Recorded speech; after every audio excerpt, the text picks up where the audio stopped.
A Day of Sunshine by Henry Wadsworth Longfellow.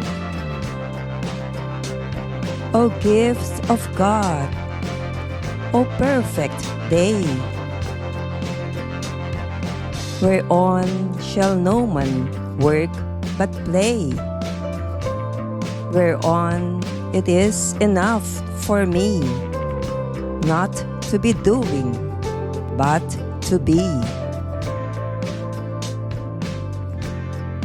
Through every fiber of my brain, through every nerve, through every vein, I feel the electric thrill, the touch of life that seems almost too much. I hear the wind among the trees, playing celestial symphonies. I see the branches downward bent, like keys of some great instrument.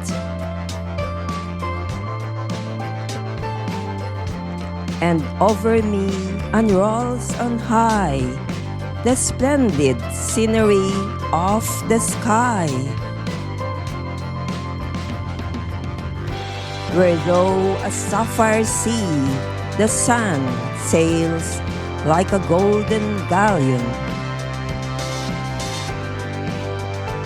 towards yonder cloudland in the west, towards yonder islands of the blest, whose steep Sierra far uplifts its scraggy summits white with drifts.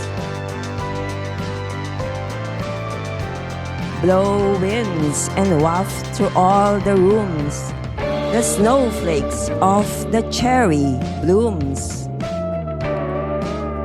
Blow winds and bend within my reach the fiery blossoms of the peach.